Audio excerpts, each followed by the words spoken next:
ತಿಂದು ಸಿಹಿ ಹಣ್ಣ ಕೊಡುವ ಮರ ನೀಡಿ ನೀಡಿ ಮುಕ್ತ.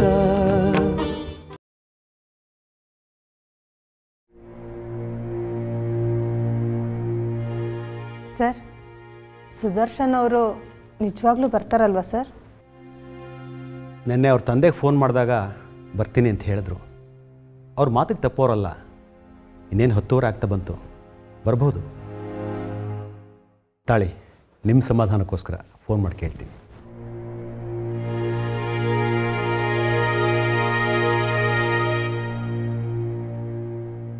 ನಮಸ್ಕಾರ ರವಿಪ್ರಸಾದ್ ಅವ್ರಿಗೆ.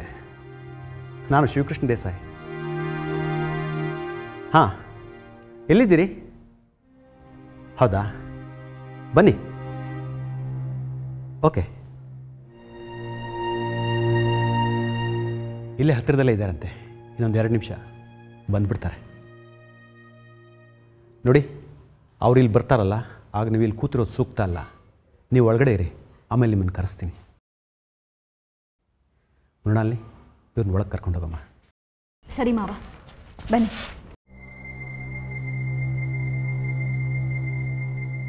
ಸರ್, ಏನು ಸತೀಶ್? ರವಿಪ್ರಸಾದ್ ಶಿವಕಡ್ ಅವರು ಅವ್ರ ಮಗ ಬಂದಿದ್ದಾರೆ ಸರ್. ಒಳಗೆ ಕಳಿಸಿ ಅವ್ರನ್ನ. ಸರಿ ಸರ್.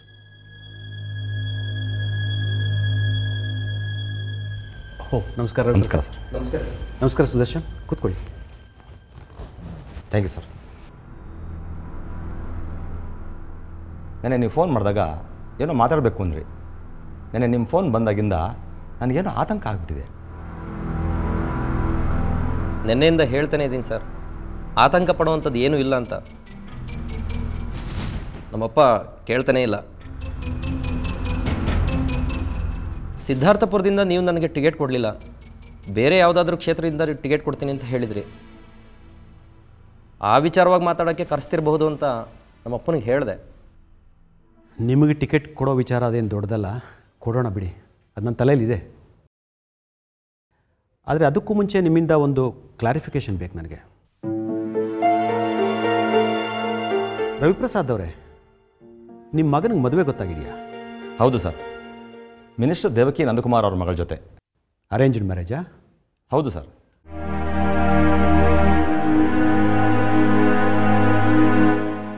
ಸರ್, ನೀವು ಕರೆಸಿದ ಉದ್ದೇಶ ನನಗೆ ಗೊತ್ತಾಗಲಿಲ್ಲ. ರವಿಪ್ರಸಾದ್ ಅವರೇ, ಹಿಂದೆ ನಮ್ಮ ಪಕ್ಷ ಅಧಿಕಾರದಲ್ಲಿದ್ದಾಗ ನಮ್ಮ ಸರ್ಕಾರದಲ್ಲಿ ಹಿರಿಯ ಸಚಿವರಾಗಿದ್ದಿರಿ. ನೀವು ತುಂಬ ಒಳ್ಳೆಯ ಹೆಸರು ಮಾಡಿದ್ರಿ, ನಮ್ಮ ಸರ್ಕಾರಕ್ಕೂ ಒಳ್ಳೆಯ ಹೆಸರು ತಂದಿದ್ರಿ. ಪಕ್ಷಕ್ಕೆ ಎಷ್ಟು ಪ್ರಾಮಾಣಿಕವಾಗಿ ದುಡಿದಿದ್ರಿ. ಇಂಥ ನಿಮ್ಮ ಮುಂದೆ ಈ ವಿಷಯ ಮಾತಾಡೋಕ್ಕೆ ನನಗೆ ಸ್ವಲ್ಪ ಸಂಕೋಚ ಆಗ್ತಾಯಿದೆ. ಆದರೆ ಮಾತಾಡದೆ ವಿಧಿ ಇಲ್ಲ. ಪರವಾಗಿಲ್ಲ, ಏನು ವಿಚಾರ ಹೇಳಿ ಸರ್. ನಿಮ್ಮ ಮಗ ಸುದರ್ಶನ್ ಅವರು ಒಂದು ಸ್ಕೂಲ್ ನಡೆಸ್ತಾ ಇದ್ದಾರಲ್ಲ, ಅಲ್ಲಿ ಕುಸುಮ ಅನ್ನೋರೊಬ್ಬರು ಟೀಚರ್ ಆಗಿದ್ದಾರೆ.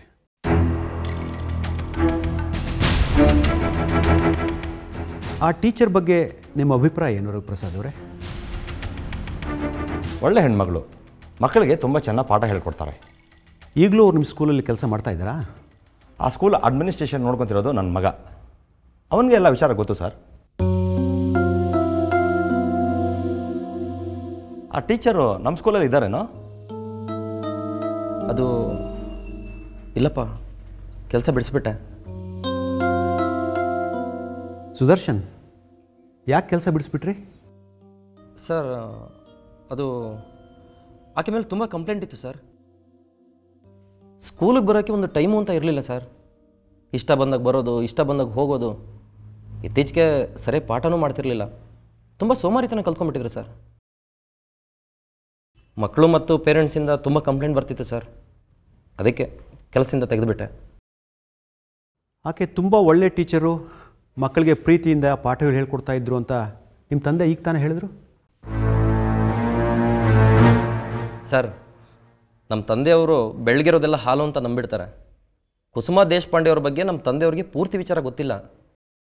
ಹಾಗಾದರೆ ಕುಸುಮಾ ದೇಶಪಾಂಡೆ ಅವ್ರ ಬಗ್ಗೆ ನಿಮಗೆ ಚೆನ್ನಾಗಿ ಗೊತ್ತು ಅಂತ ಆಯಿತು.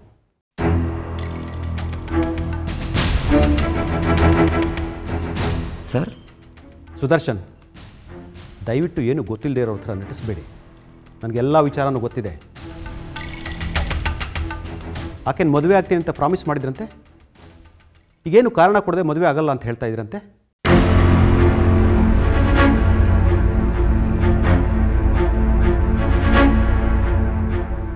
ಸರ್ ಈ ವಿಚಾರ ಎಲ್ಲ ನಿಮಗೆ? ನನಗೊಬ್ಬನಿಗೆ ಅಲ್ಲ, ಇಡೀ ರಾಜ್ಯಕ್ಕೆ ಈ ವಿಚಾರ ಗೊತ್ತಾಗಿದೆ. ನಿಮ್ಮೂರು ಲೋಕಲ್ ಪತ್ರಿಕೆಗಳಲ್ಲೆಲ್ಲ ಬಂದಿದೆ, ನೋಡ್ತೀರಾ? ನೋಡಿ, ಓದಿ.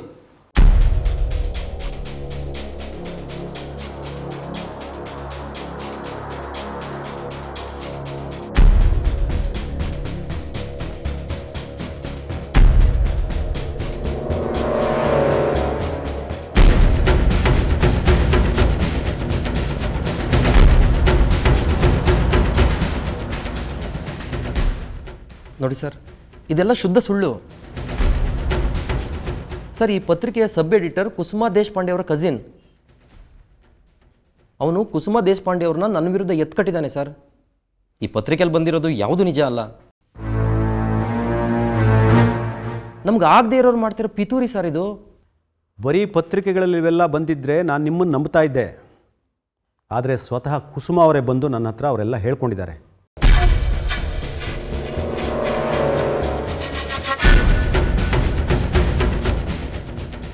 ಕುಸುಮಾ ದೇಶಪಾಂಡೆ ಅವರು ಇಲ್ಲಿಗೆ ಬಂದಿದ್ರಾ? ಇಲ್ಲಿಗೆ ಬಂದಿದ್ದರು, ಕಣ್ಣೀರು ಹಾಕ್ಕೊಂಡು ನಾನು ಕೇಳ್ಕೊಂಡ್ರು. ಸರ್, ನಿಮ್ಮ ಪಕ್ಷದ ಸುದರ್ಶನ್ ಶಿವಕಾಡ್ ಅವರಿಂದ ನನಗೆ ಅನ್ಯಾಯ ಆಗಿದೆ, ದಯವಿಟ್ಟು ನ್ಯಾಯ ಕೊಡಿಸಿ ಅಂತ ಕೇಳ್ಕೊಂಡ್ರು.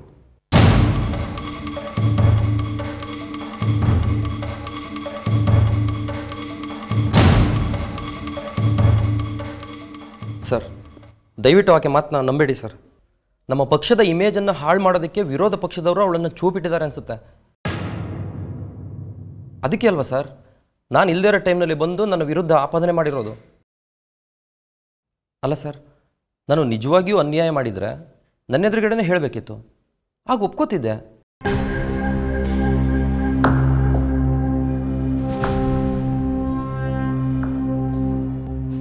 ಒಂದು ನಿಮಿಷ. ಮೃಣಾಲಿನಿ,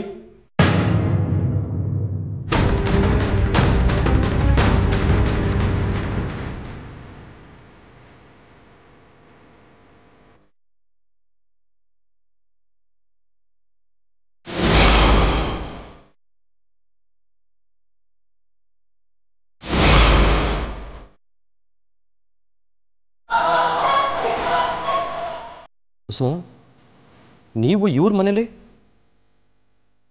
ಈಗ ಅದು ಮುಖ್ಯ ಅಲ್ಲ. ಅವ್ರ ಮಾತಲ್ಲಿ ಸತ್ಯ ಅನ್ನೋದಿದ್ರೆ ನನ್ನ ಮುಂದೆ ಬಂದು ಹೇಳಿ ಅಂತ ಹೇಳಿದ್ರಲ್ವಾ? ಒಂದು ನಿಮಿಷ.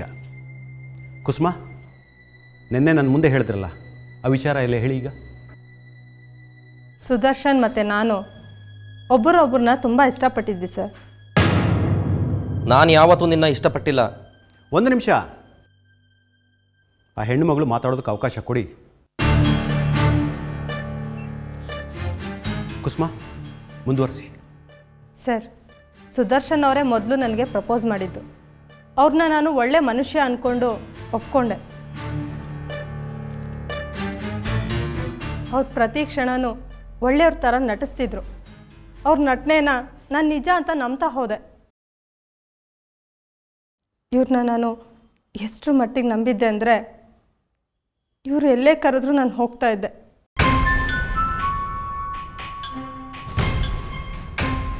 ಇವರು ಎಷ್ಟೇ ಸಲಹೆಯಿಂದ ನನ್ನ ಹತ್ರ ನಡ್ಕೊಂಡ್ರು ನಾನು ಅದನ್ನು ಅಪೋಸ್ ಮಾಡ್ತಾ ಇರಲಿಲ್ಲ.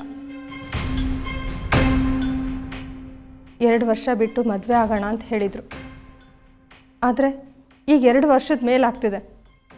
ಈಗ ಕೇಳಿದ್ರೆ ನಾನು ನಿನ್ನ ಮದುವೆ ಆಗೋಕ್ಕಾಗಲ್ಲ ಅಂತ ಹೇಳ್ತಿದ್ದಾರೆ.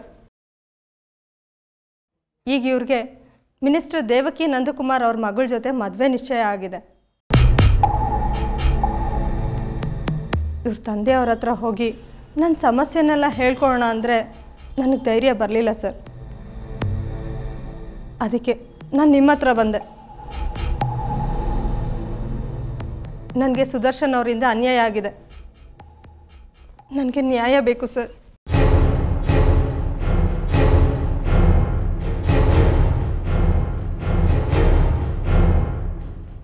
ಇದಕ್ಕೇನು ಹೇಳ್ತೀರಾ ರವಿಪ್ರಸಾದ್ ಅವರೇ?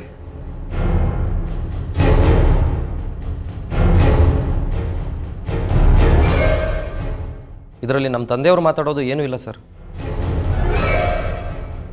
ಈ ಕುಸುಮ ದೇಶಪಾಂಡೆ ಅವರು ಹೇಳ್ತಿರೋದೆಲ್ಲ ಸುಳ್ಳು. ಇದೆಲ್ಲ ಕಟ್ಕತೆ ಸರ್.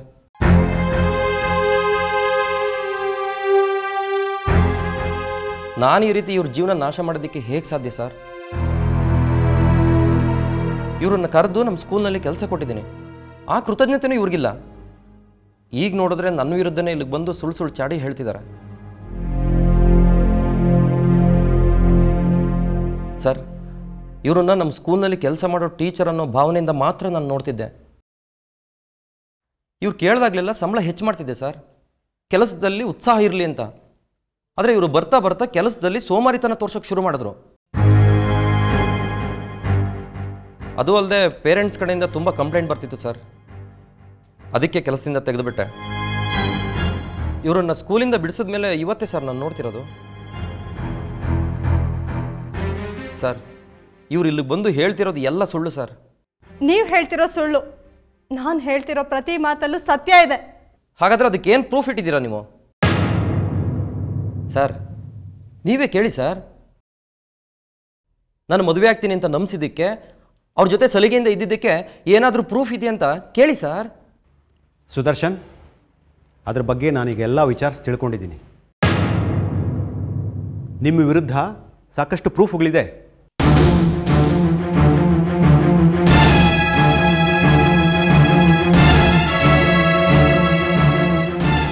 ನೋಡಿ, ನೀವು ಅವ್ರು ಕಳಿಸಿರೋ SMS ಪ್ರಿಂಟೌಟು ಮತ್ತು ನೀವಿಬ್ಬರು ಒಟ್ಟಿಗೆ ಇರೋ ಫೋಟೋಸು ಇಲ್ಲಿದೆ, ತಗೊಳ್ಳಿ.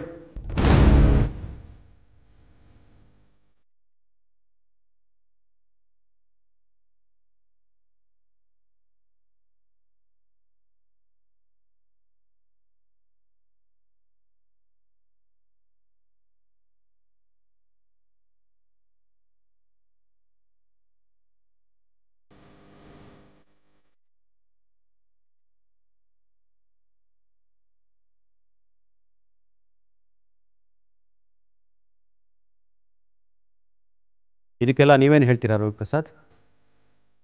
ಏನು ಹೇಳ್ಬೇಕು ಅಂತಲೇ ಗೊತ್ತಾಗ್ತಾಯಿಲ್ಲ ಸರ್. ನನಗೆ ತುಂಬ ಶಾಕ್ ಆಗಿಬಿಟ್ಟಿದೆ. ಊರಲ್ಲಿ ಇವನ ಬಗ್ಗೆ ಏನೋ ಹೇಳ್ತಾಯಿದ್ರು. ಇವನ್ನ ಕರೆಸಿ ವಿಚಾರಿಸಿದೆ ಕೂಡ. ಇಷ್ಟಪಟ್ಟಿದ್ರೆ ಆ ಹುಡುಗಿ ನಮ್ಮ ಮದುವೆ ಆಗು ಅಂತ ಹೇಳಿದೆ. ಇವನ್ನ ಕರೆಸಿ ಕೇಳಿದಾಗಲೆಲ್ಲ ಆ ಹುಡುಗಿಗೂ ನನಗೂ ಆ ಥರದ್ದು ಏನೂ ಇಲ್ಲ ಅಂತ ಹೇಳ್ತಾ ಇದ್ದ. ನಮ್ಮ ಸ್ಕೂಲಲ್ಲಿ ಕೆಲಸ ಮಾಡೋ ಟೀಚರು ಅಂತ ಸ್ವಲ್ಪ ಸಲಿಗೆಯಿಂದ ನಡ್ಕೋತೀನಿ ಅಷ್ಟೇ ಅಂತಿದ್ದ. ಆದರೆ ಇದನ್ನೆಲ್ಲ ನೋಡಿ ಈಗ ಮನಸ್ಸಿಗೆ ತುಂಬ ಬೇಸರ ಆಗ್ತಾಯಿದೆ. ನಮ್ಮ ಫ್ಯಾಮ್ಲಿಲಿ ಇದುವರೆಗೂ ಯಾವ ಹೆಣ್ಮಗಳಿಗೂ ಅನ್ಯಾಯ ಆಗಿಲ್ಲ ಸರ್. ಆದರೆ ಇವತ್ತು ನನ್ನ ಮಗನಿಂದ ಆಗಿದೆ. ಇವತ್ತು ಇವನಿಂದ ನನ್ನ ಮನೆತನದ ಗೌರವ ಎಲ್ಲ ಹಾಳಾಗೋಯ್ತು ಸರ್.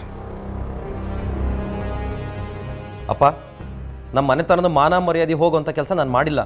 ಇಷ್ಟೆಲ್ಲ ಪ್ರೂಫ್ ಕಣ್ಣೆದ್ರಿಗೆ ಇದ್ದರೂ ಈ ರೀತಿ ಮಾತಾಡ್ತಿದ್ಯಲ್ಲೋ? ಆಯ್ತಪ್ಪ, ನೀನು ದೊಡ್ಡ ಮನುಷ್ಯ, ಆಗಿದ್ದು ಆಗೋಯ್ತು. ಮಿನಿಸ್ಟರ್ ದೇವಕಿ ನಂದಕುಮಾರ್ ಅವ್ರ ಹತ್ರ ನಾನು ಮಾತಾಡ್ತೀನಿ. ಈ ಹುಡುಗಿನ ನೀನು ಮದುವೆ ಆಗು. ಅದು ಮಾತ್ರ ಸಾಧ್ಯ ಇಲ್ಲಪ್ಪ.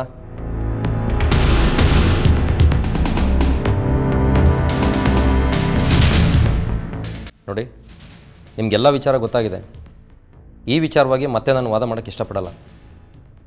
ನಾನು ಇವ್ರ ಜೊತೆ ಓಡಾಡಿದ್ದು ನಿಜ, ಕ್ಲೋಸಾಗಿ ನಡ್ಕೊಂಡಿದ್ದು ನಿಜ. ಇವ್ರಿಗೆ ನನ್ನ ಸ್ಕೂಲಲ್ಲಿ ಕೆಲಸ ಬೇಕಿತ್ತು, ಒಳ್ಳೆ ಸಂಪಾದನೆ ಬೇಕಿತ್ತು, ಆಗಾಗ ನನ್ನಿಂದ ಎಕ್ಸ್ಪೆನ್ಸಿವ್ ಗಿಫ್ಟ್ ಬೇಕಿತ್ತು. ಅದಕ್ಕೆ ಸರ್ ನನ್ನ ಹಿಂದೆ ಬಿದ್ದಿದ್ದು.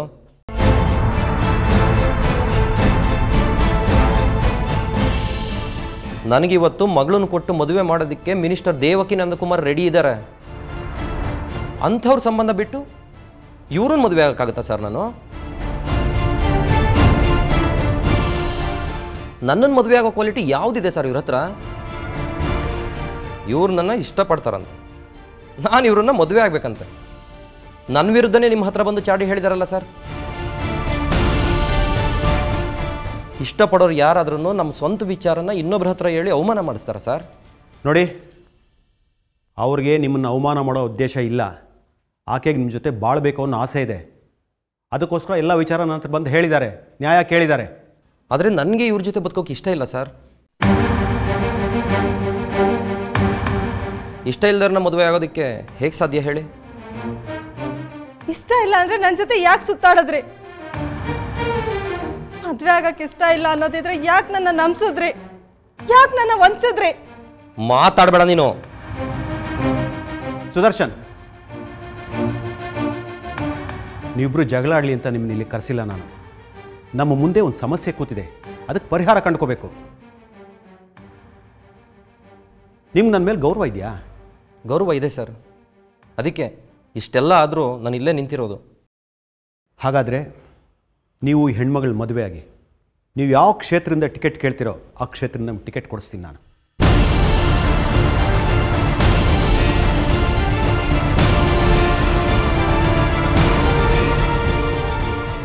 ಅಲ್ಲಿಗೆ ಇವಳನ್ನ ನಾನು ಮದುವೆ ಆದರೆ ಮಾತ್ರ ಈ ಪಕ್ಷದಲ್ಲಿ ನನಗೆ ಸ್ಥಾನ ಮಾನ. ದಯವಿಟ್ಟು ಕ್ಷಮಿಸಿ ಸರ್, ನನಗೆ ರಾಜಕೀಯವಾಗಿ ಬೆಳಿಬೇಕು ಅಂತ ತುಂಬಾ ಆಸೆ ಇದೆ ನಿಜ. ಹಾಗಂತ ರಾಜಕೀಯ ಬದುಕಿಗೋಸ್ಕರ ನನ್ನ ವೈಯಕ್ತಿಕ ಬದುಕನ್ನು ಹಾಳು ಮಾಡ್ಕೊಳ್ಳೋದಕ್ಕೆ ನಾನು ಇಷ್ಟಪಡಲ್ಲ.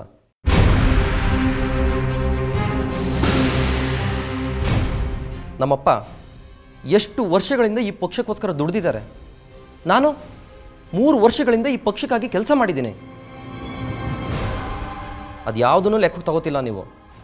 ಯಾರು 3ನೇವರು ಈ ಟೀಚರ್ ಹೇಳಿದ ಮಾತು ಕೇಳಿಕೊಂಡು ನನಗೂ ವಾರ್ನ್ ಮಾಡ್ತಿದ್ದೀರಾ.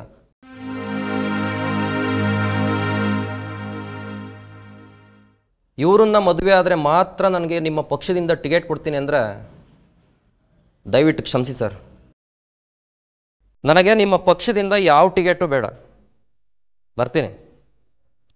ನಮಸ್ಕಾರ.